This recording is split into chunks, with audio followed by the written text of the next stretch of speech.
become the norm in today's time. A survey suggests that if planned well, working remotely can increase productivity up to 77%. That's a staggering number. However, to achieve this higher productivity, it is important to plan and be mindful of some habits and situations. Hi, my name is Rashie Sinha and I'm a business productivity coach and corporate trainer. Over the years, I've worked with multiple businesses in launching new product verticals and making them a business success. As a business productivity coach, I help organizations grow exponentially. I also train teams on various topics and through my trainings have positively impacted over 15,000 lives. Let's talk about the current scenario of work from home. At the beginning of the pandemic, we all shifted to remote working setup. Initially, the concept worked very well in terms of higher productivity as there was no travel time. For most people, it was a new concept, so they were excited around it. However, with time when the novelty of the concept reduced, productivity took a hit. A survey confirmed that over 74% employees felt higher fatigue while working from home, and a similar number shared that they felt higher connection with their team members while they worked on site compared to work from home. It was also reported that the level of concentration took a hit while working from home, thereby negatively impacting the quality of work. So, here are top 5 tips that will help you increase the productivity while working from home. These are small everyday habit changes that will help you. First one, plan, schedule, prioritize and track your task.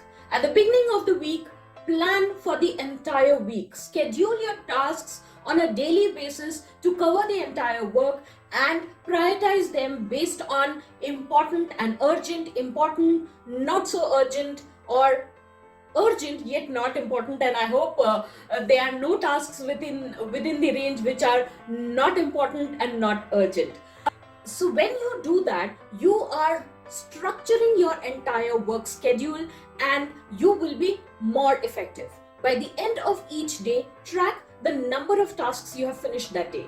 I generally recommend not to take more than 5 or 7 tasks in a day, because if you list everything for one day, it becomes overwhelming and you are unable to finish most of the things or not do a good job of it, because the stress of doing the next task is always playing on your head. Similarly, what I also do is by the end of the week, I go back and see all that I have accomplished and track what is left so that I can schedule them in the coming week. Point number 2, be mindful of call to action. Courtesy working from home, the number of meetings we all are attending has gone up. Earlier, in an on-site setup, if we had to share something, we could just walk up to our colleague and discuss certain things. In today's time, in work from home, we need to schedule a call. So ensure that by the end of that meeting or the video call, you have a clear call to actions. Lot of times, lot of ideas get discussed during a meeting without a clear path to achieve them. So try putting down a specific plan to each of the points discussed during the meeting and who is going to take up what part of that work and by when do we expect to finish that task, or what are the parts which we are going to cover over next say 3 days or 5 days. So when you have a call to action in place, you know and you have the clarity what are the things which are coming in your domain or area of work, and you know what are the deadlines and you can accordingly schedule them as per the point number 1 shared earlier. Point number 3, take breaks. Sometimes we don't realize that certain tasks are such that we work continuously without taking a break. Always remember that when you're working continuously for long hours, it ends up causing a lot of problems for the body, as in the body ache, eye pain, and it also slows us down because fatigue takes over. So take breaks, even if it is a 2-minute break of getting up from your place and walking up to your fridge or in the kitchen to drink a glass of water.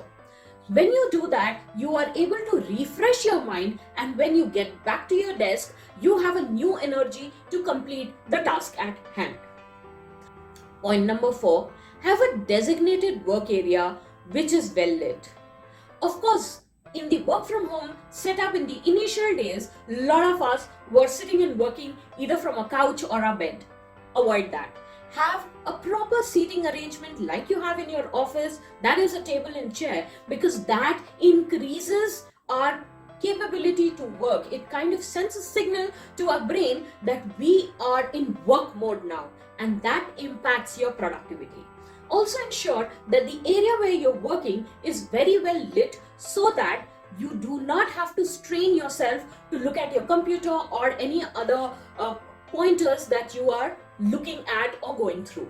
Now, these kind of things also give energy to us indirectly when you have a specific designated work area, because it is kind of a biological clock. Once you are in that area, you know you are in a work mode. Point number 5, set boundaries. Yes, it's very important. Sometimes what happens is that when you are doing your work and you have made your schedule, you tend to finish your work before time. That leaves some additional work, time at hand, and that is when people tend to give you more work. So it is a good idea to help fellow colleagues and team members. However, you need to set boundaries and know when to say no. Do it politely, do not be rude, but know your limits and ensure that you set boundaries. So you see, these are the small everyday tips that you can use to work better, be effective, and have higher productivity. Hope these pointers help you and you are able to work better and stay happy. So thanks for your time.